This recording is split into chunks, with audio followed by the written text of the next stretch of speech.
Bueno, lo prometido, el mano a mano con el presidente Rafael Correa. Bueno, en un hotel del centro de la ciudad de Buenos Aires se encuentra Pablo Viña. Buen día. Hola Pablo, buen día. Hola, buen día Roberto, buen día Patricia. Efectivamente, junto a Pedro Brigger y en esta transmisión especial de la televisión pública de Radio Nacional, le damos la muy bienvenida al presidente Rafael Correa. Gracias por esta entrevista, gracias por recibirnos en este hotel con una agenda extensa en el día de hoy, la entrevista con la presidenta Cristina Fernández, luego en la Universidad de La Plata, allí se le entregará el premio Rodolfo Walsh. Bueno, ¿qué significa justamente este premio que ya fue entregado a otros mandatarios, presidente Evo Morales, también el presidente de Venezuela?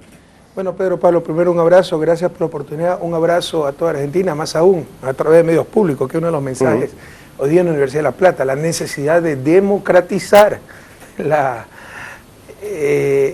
información, liberar la libertad de expresión, entre comillas las dos cosas, porque no hay prensa libre e independiente, sino sometida a los intereses privados y a los designios del capital. Para mí es un gran honor ir a la Universidad de La Plata, que no conozco, tengo grandes amigos de esa universidad, conozco su prestigio, y recibir el premio Rodolfo Walsh, y un alivio también, porque se ve que alguien está escuchando, que alguien está apoyando esta lucha, que tenemos gobiernos progresistas, honestos, no frente a prensa libre e independiente, como quisiéramos tener prensa verdaderamente libre e independiente, sino frente a poderes fácticos que siempre han dominado nuestras sociedades, han hecho lo que han querido y que ahora descaradamente, incluso en el caso de ciertos medios de comunicación mercantilistas, han tomado el rol de los partidos, el puesto de los partidos de oposición desmoronados por sus propios errores. Pero habría que preguntarse si eso es legítimo, qué legitimidad democrática tiene este poder, etcétera. Entonces es un gran alivio ver que alguien está escuchando, que se está haciendo camino, que se está tomando conciencia sobre uno de los grandes desafíos que yo creo que tiene la humanidad y sobre todo América Latina al inicio del presente siglo. Ahora, presidente, es extremadamente contradictorio. Por un lado, uno ve que le entregan un premio a usted, a Evo Morales, al presidente Hugo Chávez, y por el otro lado, medios muy importantes en América Latina que dicen, ¿cómo le dan premios a presidentes que justamente están violando la libertad de expresión? ¿Cómo se da esta lucha? ¿Me puede informar qué es violar la libertad de expresión? Porque dígame cuántos periodistas presos en Ecuador. Es chistoso, porque ellos mismos, primero, ni siquiera el rol de informar lo realizan bien. Voy a hacer hoy día en la Universidad de La Plata un análisis de mercado de estos negocios privados dedicados a la comunicación, demostrando todas las deficiencias desde la teoría de mercado. Pero más aún, ellos explícitamente se designan como contrapoder del poder político. Yo pregunto, ¿cuál es el contrapoder del contrapoder? ¿Cuál es la legitimidad de ese contrapoder? Al llamarse contrapoder, ya están haciendo un rol político, ya está gracioso, porque cuando ellos le dicen de todo al gobierno, es libertad de expresión. Cuando un presidente osa responderle, es atentado a la libertad de expresión.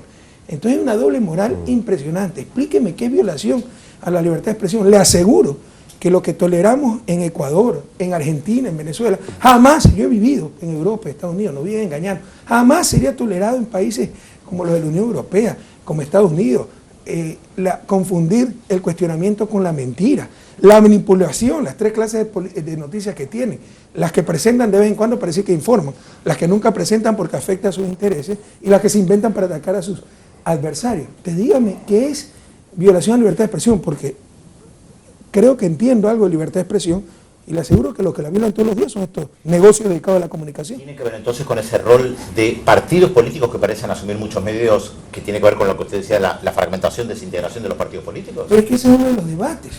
Sí, los medios de comunicación, más allá de informar, tienen que tener un rol político. Y si concluimos que sí, bueno, que acepten respuestas políticas. Pero aquí el que osa dudar de la divinidad de los medios de comunicación es que atenta contra la libertad de expresión. Es decir, nos quieren hacer creer que cuestionar a estos negocios dedicados a la comunicación, negocios privados con fines de lucro, no se olviden, Clarín, La Nación, negocios privados con fines de lucro dedicados a la comunicación, cuestionar a estos negocios es atentar contra la libertad de expresión. Eso es tan genial como decir que cuestionar al presidente es atentar contra la democracia. Presidente, ¿cómo sigue el proceso aquí en la República Argentina en una semana muy particular, la aplicación en su totalidad de la Ley de Comunicación Audiovisual en un día concreto que es el 7 de diciembre, este viernes, última fecha que los monopolios tienen para la adecuación justamente de estos medios. ¿Cómo sigue este proceso? Una ley que se podría haber aplicado en su totalidad hace un poquito más de 3 años, pero con una serie de amparos y presentaciones judiciales por parte, concretamente un monopolio, no se puede aplicar, sí, a partir del 7 de diciembre. Yo quisiera ratificar una vez más, en Ecuador no existe ninguna violación a la libertad de expresión. Otra de las tantas mentiras de los medios que, como dice Ignacio Ramones, creen que en la repetición está la demostración, que demuestren cuál es la violación. ¿Cuál es la esencia, o sea, cuál es el signo más evidente de ausencia de libertad de expresión? Censura previa. Pregúntense si hay alguna censura previa. Pero lo que no quieren tener ni siquiera es libertad, responsabilidad ulterior. Y no hay libertad sin responsabilidad, pues eso es libertinaje. Entonces, una de las tantas, ustedes me acaban de mostrar una de las tantas manipulaciones y desinformación. ¿De qué atentado a la libertad de expresión están hablando? De que ejercemos también nuestra libertad de expresión para contestarle a periodistas corruptos, a medios abusivos, etcétera. Insisto, ejerciendo nuestra libertad de expresión y respondiendo al rol político que han asumido, por favor, eso es otra muestra más de que se vive una plena libertad de expresión. Con respecto al proceso argentino, lo que usted me acaba de nombrar, créame que tuve que poner atención, porque no sabía si estaba hablando del caso argentino o del caso ecuatoriano. Tenemos exactamente el mismo problema. La Constitución del 2008, en su transitoria primera, Constitución hecha por una asamblea constituyente cuyos constituyentes fueron elegidos democráticamente. Luego de tener lista la Constitución, se la puso a consideración del pueblo ecuatoriano, el cual la aprobó con 63% de los votos. En su transitoria primera establecía que en un año deberíamos tener una nueva ley de comunicación. La ley que tenemos actualmente es la dictadura militar. Esa nueva ley de comunicación que está en función de los principios, las garantías de la nueva Constitución, de los requerimientos del mundo actual, de una verdadera comunicación social y popular. Bueno, daba un año. Han pasado 4 años y todavía no se puede aprobar dicha ley por el boicot descarado de los medios de comunicación, por sus asambleístas asalariados, por sus corifeos en la Asamblea Nacional. Para impulsar políticamente este proceso que es necesario, para llenarlo aún más, estaba en la Constitución aprobada en las urnas, de legitimidad democrática, se le volvió a consultar el pueblo en mayo del 2011. Y nuevamente, en forma mayoritaria, el pueblo ecuatoriano dijo, necesitamos, queremos y ordenamos una nueva ley de comunicación. Y la ley duerme el sueño de los justos. En la Asamblea, por supuesto, ha habido un linchamiento mediático, que todo es mordaza, que Correa quiere manipular para ocultar sus casos de corrupción. Créame que ni conozco el proyecto de ley. Es una iniciativa legislativa en cumplimiento de la Constitución. Ya ha habido 18 proyectos, pues al tercero ya me cansé y dejé de darle seguimiento y estoy esperando que me venga. Pero está totalmente bloqueada. Así que tuve que poner atención, si es que hablaba del caso argentino o del caso ecuatoriano. Pero por supuesto que frente a algo tan importante como la información, que puede destrozar una sociedad, puede ayudar a cohesionarla, etc., se necesita control social. Y ese control social institucionalizado se realiza a través de leyes con legitimidad democrática que emanan de autoridad legítima. En consecuencia, Argentina tiene que seguir luchando por tener esa ley de comunicación adecuada, ¿no?, para, en tiempos modernos, en los tiempos actuales, regular adecuadamente, insisto, algo tan fundamental como la información, que cae en la contradicción de ser un derecho, pero es provisto por negocios privados con fines de lucro. O sea, en esas situaciones, más que nunca se requiere ese control social. Presidente, una de las características de su gobierno fue la revisión de la deuda externa de gobiernos anteriores.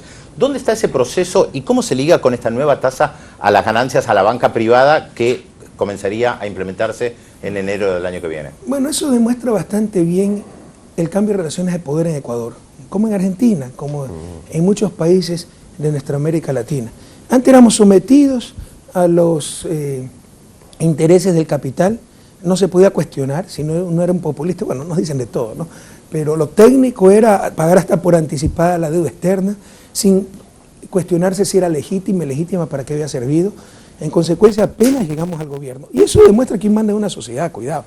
Porque con la misma fuerza se podía decir, ahí está la deuda social, la falta de educación, la falta de vivienda, la falta de trabajo, la falta de salud. Pero los pobres no tenían voz, era el Estado burgués representando unas minorías, sobre todo al capital y al capital financiero nacional y transnacional. Apenas llegamos al gobierno, hecho inédito en América Latina, ordenamos una auditoría de la deuda. Ya habían existido auditorías de la deuda, pero de la sociedad civil, por primera vez en la historia desde un gobierno. Y se demuestra lo que ya todos sabíamos. Yo había trabajado mucho en deuda y lo conocía.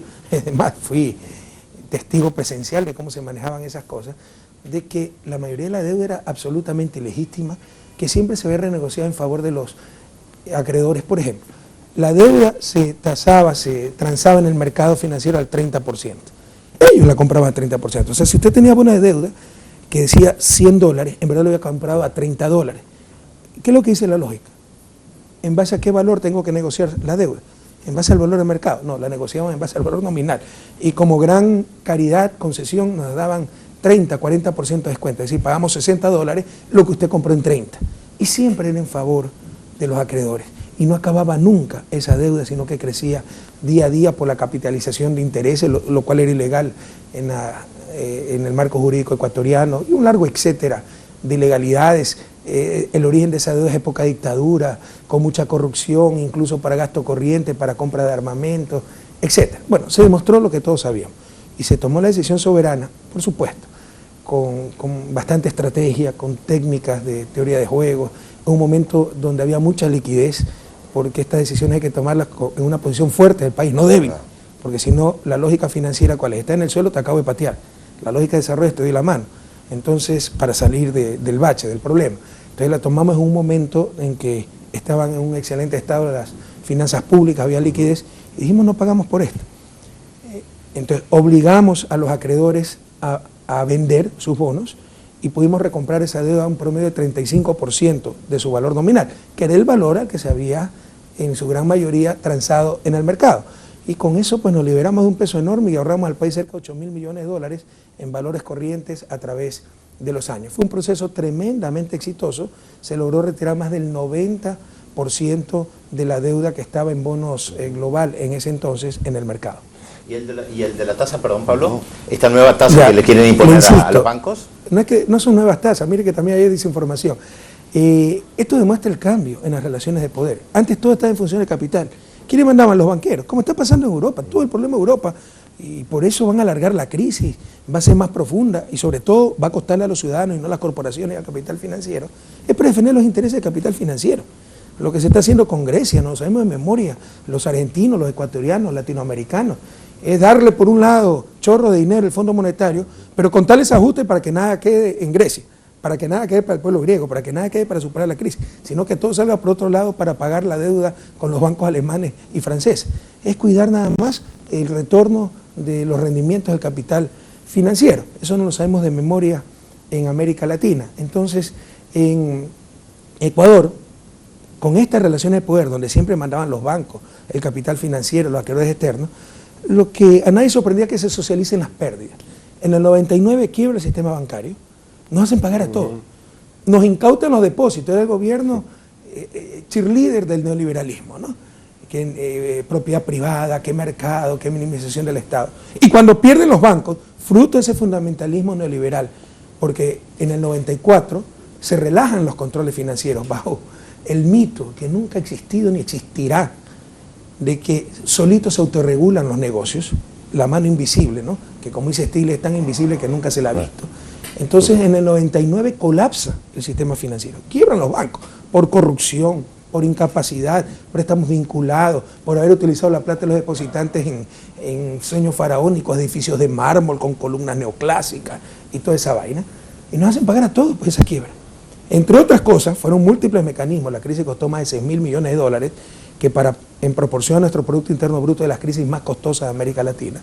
Pero, por ejemplo, en el caso de los ciudadanos comunes y corrientes, ¿cómo la pagamos esa crisis? Nos congelan los depósitos, la mayor incautación de propiedad privada en la historia del país, por parte de gobiernos que eran los aladides de la propiedad privada, ¿no? Pero nos congelan a 1 millón, por ejemplo, si yo tenía 1 millón de sucres, que era la moneda de ese entonces, el tipo de cambio era 10.000 sucres dólar, cuando se realiza el congelamiento en marzo de 1999, significa que me congela $100, era 10.000 sucres dólar. Triplica la emisión monetaria el Banco Central autónomo, agencioso siempre para salvar a los banqueros, destroza la moneda nacional, se la elimina en una de las mayores barbaridades. Mire los problemas que tiene Europa para salir de la crisis por tener moneda común. Nosotros tenemos moneda extranjera, mucho más grave. Ustedes saben lo que fue la convertibilidad. Sí, sí. Ya, la dolarización es más grave que la convertibilidad, por si acaso, ¿no? Pulverizan la moneda nacional, llegan a la genial conclusión de que los ecuatorianos somos inferiores genéticamente al resto del mundo, que no podemos tener moneda nacional, la eliminan en vez de analizar por qué se había dado esa destrucción, ¿no? Por la colusión entre poder financiero y poder político. Y nos quedamos con dólar. Y se empiezan a devolver los depósitos un año después, pero a 25.000 sucres dólar y en dólar. Es decir, 1 millón de sucres, cuando le congelaron los depósitos, marzo del 99, a 10.000 sucres dólares eran $100. Un año después, cuando le permiten recuperar su plata, se le vuelven en dólar 25.000 sucres dólares. Esos $100 se volvieron solo $40. Le robaron 60% de sus depósitos. Y así los ciudadanos transfirieron más de 2.000 millones para lo que llamamos Ecuador el salvataje bancario. Bueno, eso se ve en el viejo país, se socializaban las pérdidas. El año pasado, gracias a la buena conducción de la economía, los bancos rompieron todos los récords de utilidades, más de 460 millones. En los 5 años de gobierno han ganado más de 1.600 millones, más de lo que han ganado en toda su vida. Bueno, llegó la hora de socializar las ganancias, ya no las pérdidas. Y eso demuestra el cambio de poder en Ecuador. Así que lo que hicimos fue quitarle una serie de exoneraciones tributarias que tenían, básicamente fue eso, ¿ya? Inentendibles. Por ejemplo, los servicios financieros no pagaban IVA. Y cuidando, impuesto al valor agregado, y cuidando que eso no se lo traspasen a los ciudadanos. Es decir, regulando los precios, si valía 50 centavos el retiro de su plata de un cajero automático, que se mantenga los 50 centavos, pero ahora sí pagando IVA. Es decir, el IVA recae sobre el banco. Tenían disminución de 10 puntos en el impuesto a la renta si reinvertían utilidades. Ya se le quitó esa exoneración tributaria. Y con eso hemos logrado liberar cerca de 140 millones de dólares de excedentes de utilidades extraordinarias que tienen los bancos y estamos financiando el incremento de transferencia monetaria a los más pobres, en uno de los procesos de redistribución del ingreso más importantes de la historia del Ecuador. Pero lo fundamental, que por primera vez en el Ecuador ya no se socializan las pérdidas, ahora se socializan las ganancias. Presidente, usted recién narraba la situación en Europa, puntualmente España, puntualmente Grecia. A partir de esta situación económica y social en Europa, genera una nueva oportunidad para América Latina y a partir de esta situación, ¿cuál es el rol que debería cumplir el Mercosur? ¿Cuál es el rol que debería cumplir la UNASUR? Y en minutos vamos a estar hablando de la cumbre de Brasil, pero me gustaría primero esta respuesta. Hay oportunidades y hay riesgos, cuidado. O sea, en principio puede ser mucho más lo que perdamos que lo que ganemos con una crisis de Europa, que es uno de los principales mercados de Mercosur, de UNASUR, de América Latina. Hay oportunidades, por ejemplo, en el caso ecuatoriano, necesitamos muchos médicos especialistas, están viniendo los médicos especialistas españoles desempleados, necesitamos elevar rápidamente el nivel docente de nuestras universidades, nos están viniendo profesores con alto nivel académico, siempre hay oportunidades, pero yo diría, en una crisis europea, son los más los riesgos que las oportunidades. En otras palabras, si me pusieran a elegir, además, pues por supuesto, del costo político, social, humano de la crisis, a América Latina le conviene mucho más que la Unión Europea salga lo más rápidamente de la crisis. No nos conviene que esté en crisis la Unión Europea. ¿Cuáles son los riesgos? De profundización de la crisis, depresión de los mercados de exportación de nuestros productos. El caso ecuatoriano puede ser caída del precio del petróleo, sino también depende mucho de lo que pasa en Estados Unidos y eso puede golpear grandemente nuestras economías. Le insisto, a todos nos conviene, ya desde el punto de vista macroeconómico, no solo desde el punto de vista humano, que es lo esencial, que lo más rápidamente Europa supere su crisis. Y cuidado, sembramos sobre expectativas. No es que Europa ya es pobre y nosotros somos el ejemplo. América Latina lleva apenas 3 años creciendo y decreció en el 2009, 2% en promedio de la región. Y se confunde flujo con stock, con acervo. La producción es un flujo. No quiere decir que Europa no esté produciendo, está produciendo y mucho. Lo que no está aumentando ese flujo. Pero el flujo es como una llave de agua que cae sobre un balde. Entonces el flujo es por unidad de tiempo, 2 litros por minuto. PIB, 1.000 millones por año. Ese es el flujo. Y el balde es donde se va acumulando ese flujo. Ese es el stock, el acervo, la riqueza. ¿Ya? Usted puede tener un gran flujo, pero que empezó hace 2 minutos y tiene poquito en el balde. Puede tener un pequeño flujo, o nada de flujo, pero hubo flujo durante décadas, durante siglos y tiene el balde lleno. Entonces Europa no es que es pobre, es rica. Ahí está su riqueza, mucho más, muchísimo más que la de América Latina. Porque si Europa produce 4, 5, 6 veces lo que produce América Latina, también es el tiempo que lleva acumulando. Y nos lleva décadas y no siglos. Entonces la diferencia en riqueza no es 4, 5, 6 veces, es 10, 15, 40 veces. Y ahí está esa infraestructura, esas carreteras, ahí está ese equipamiento, ahí está ese talento humano, esa ciencia y tecnología. No son pobres. Es un problema de política económica, de coordinación económica, en otras palabras, que por no utilizar adecuadamente política económica, política monetaria, política fiscal, si usted quiere, con todo respeto, por hacer exactamente lo contrario a lo que requiere la técnica, están agudizando la crisis, no la están resolviendo. Y al final del día, ¿por qué se hace exactamente lo contrario? Por tratar de defender, incluso torpemente, y como le decía, los intereses, los retornos del capital financiero. Pero van a llegar al peor de los mundos. Por ejemplo, en el caso español, si una familia no puede pagar su crédito hipotecario, esa familia tiene un problema. Si centenas de miles de familias no pueden pagar ese crédito, es la sociedad, la economía la que tiene el problema, la familia, los bancos, el gobierno. Seguir con la misma lógica que cuando una familia no podía pagar el crédito es una torpeza. Al final del día, las familias que necesitan casas van a quedarse sin casas y los bancos que no necesitan casas van a quedarse repletos de casas. El peor de los mundos desde el punto de vista económico, economía autista, torpeza económica. ¿Por qué? Por la inflexibilidad del capital financiero. Entonces, Europa no es pobre. No es que América Latina ya está cerrando, sí estamos cerrando la brecha, pero nos falta todavía muchísimo para cerrarla con respecto a los niveles de vida de Europa. El problema de Europa no es pobreza, es rica, tiene capacidad a montón. El problema es de pésima política económica, que se puede traducir en falta de coordinación dentro de la sociedad.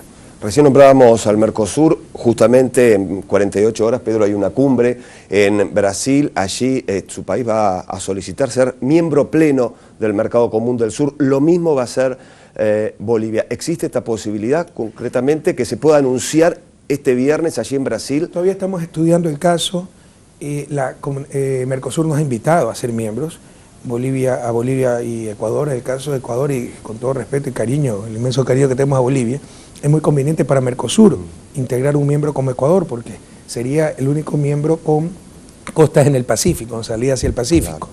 Entonces, nosotros presentamos una serie de preguntas, de solicitud de información que estamos analizando para tomar una decisión soberana de ingresar o no a ese bloque que nos interesa muchísimo en principio. Ahora, ¿tiene sentido que existan dos bloques separados con países casi similares, Mercosur, UNASUR? Bueno, no son, en ese caso, no es que son dos bloques separados, el uno integra al otro.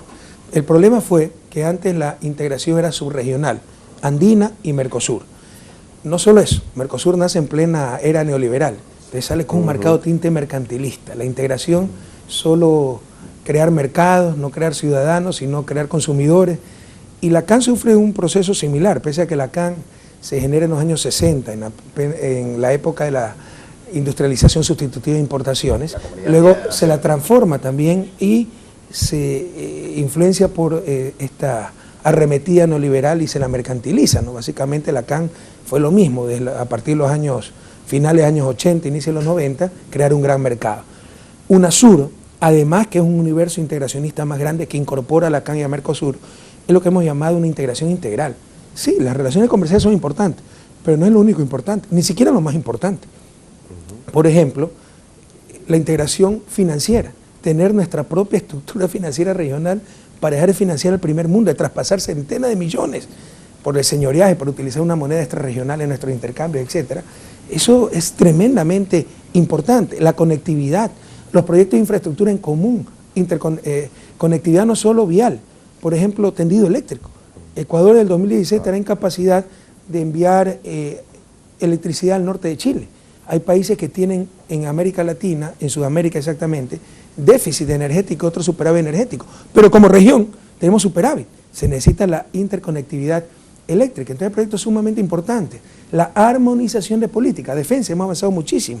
Ahí hay economías de escala, nos permitirá ahorrar muchísimos recursos, pero en políticas incluso sociales, para no ser víctimas del capital transnacional, salarios, políticas laborales comunes, salarios mínimos regionales. Individualmente será el capital transnacional el que nos ponga las condiciones. En conjunto, como UNASUR, nosotros le ponemos y podemos y debemos poner las condiciones al capital transnacional. Entonces, UNASUR es un concepto de integración que va mucho más allá del mercado. Sinceramente, yo creo que en el mediano plazo, tanto Mercosur como la CAN deberían converger hacia UNASUR.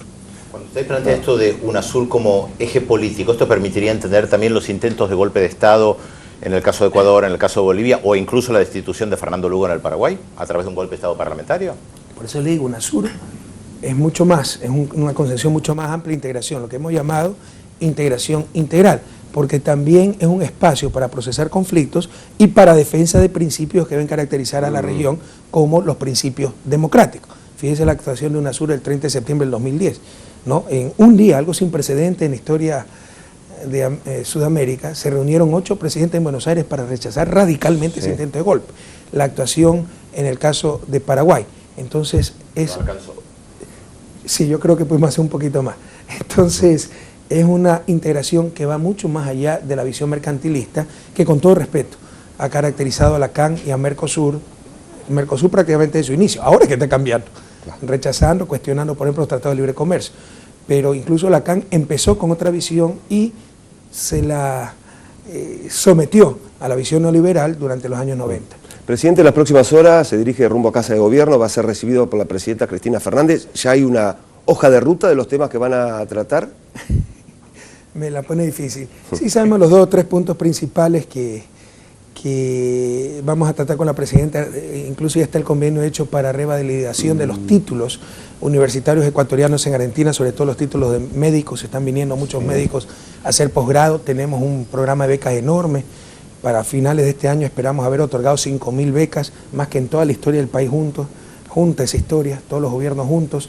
Y muchos de esos jóvenes, sobre todo, en muchas profesiones, pero sobre todo médicos, vienen a hacer su especialización a Argentina por la reputación de la Universidad de Argentina en general y en particular en el área médica.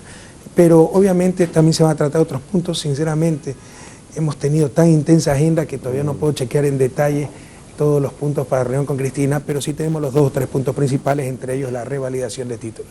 Cambio de tema, el asilo político de Julian Assange ha sido noticia en los últimos meses y la cuestión Ecuador, a partir de este asilo, lógicamente ha tenido voces a favor y voces en contra. Me gustaría saber hoy su opinión y cómo está viendo este proceso cuando ya pasaron algunos meses y la situación hasta el momento no ha variado mucho. Claro, sí. Assange todavía está en la embajada Exactamente. En Londres. Las voces a favor, nuestros pueblos, las voces en contra, ciertos poderes fácticos que están contra nuestro gobierno. Hago una encuesta. La inmensa mayoría del pueblo ecuatoriano, estoy seguro del pueblo argentino, de los pueblos latinoamericanos y de los pueblos del mundo, estaban a favor del asilo a Assange. Usted no se imagina las decenas de miles de Twitter que recibimos cuando decidimos soberanamente otorgarle el asilo, Twitter en respaldo. Pero por supuesto hay medios que tratan de satanizar todo, tergiversar todo. Acaban de tergiversar unas declaraciones que ha dado Julian Assange para ver si lo empieza a odiar el pueblo ecuatoriano, si lo empieza a odiar a nosotros, como traidor a la patria. Esa es la manipulación disfrazada de información. En todo caso, lo de Julian Assange no tiene por qué ser nada extraordinario, ¿no? Estados Unidos, pocos días después, le dio asilo a un periodista que no tiene orden de prisión, no tiene juicio, no tiene nada en Ecuador. Solo era un show mediático y nadie ha sacado aquello como un escándalo, pese a que de nuestro punto de vista es totalmente injustificado ese asilo, insisto, un show mediático. Jamás hemos dudado del derecho soberano de Estados Unidos de otorgarlo. No vemos por qué acá sea algo tremendista, especial, que Ecuador, en ejercicio de su soberanía y de acuerdo a su tradición humanista de defensa de los derechos humanos, del debido proceso, haya otorgado el asilo al señor Julian Assange. Esto puede acabar mañana o después de semanas, meses o años. Todo está en manos ya de Gran Bretaña, si es que da salvoconducto para que salga seguramente, con seguridad, el señor Assange de la Embajada del Ecuador en Londres.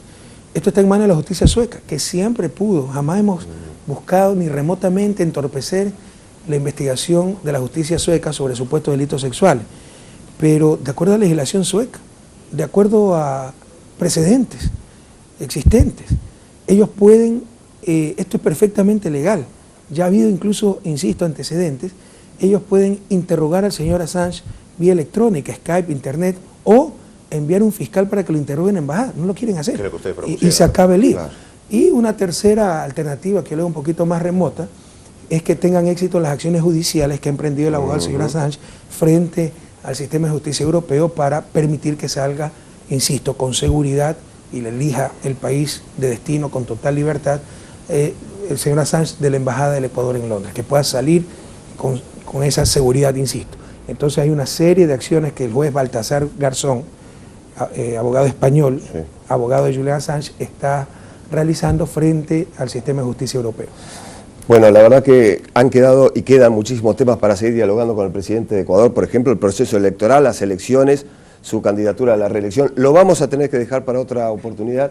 Estamos cerrando ya esta entrevista. Sí, además el tema del premio era algo importante. Hemos hablado mucho de los medios de comunicación que Me atraviesan. siento muy honrado, muy agradecido, lo recibo en nombre del pueblo ecuatoriano, pero es reconfortante ver que la lucha tiene eco, porque usted sabe el linchamiento mediático que tenemos todos los días, ustedes lo han dicho, y que con respecto a lo que dicen los diarios de las violaciones de libertad de expresión, muéstreme una, por el amor de Dios, y yo le puedo mostrar muchísimas violaciones a la verdadera libertad de expresión, porque todos los tratados internacionales ponen como límite a la libertad de expresión, empezando por la Convención Interamericana de Derechos Humanos, la reputación de las personas y la seguridad nacional. Vaya, vea pues cómo juegan con la reputación de las personas, para ver si nos sometemos a sus caprichos. Pero aquí encontrarán dignidad e integridad. Entonces, dígame, por favor, y si averiguan, se lo comunican a los televidentes y a los radio oyentes, ¿cuál es la violación a la libertad de expresión en Ecuador? Le agradecemos mucho su tiempo en nombre de la Radio Nacional, la radio pública, la televisión pública de la Argentina. Esto llega a todo el país y por supuesto a América Latina. Gracias a ustedes, Pedro, por Pablo, favor. y gracias al pueblo argentino. Siempre nos sentimos felices de estar en esta tierra hermana. Muy amable, presidente. Bueno, esta edición especial hemos compartido con la radio, con la televisión pública, con Visión 7. Pedro, gracias. Un lujo. Al presidente nuevamente, muy amable por habernos recibido esta mañana.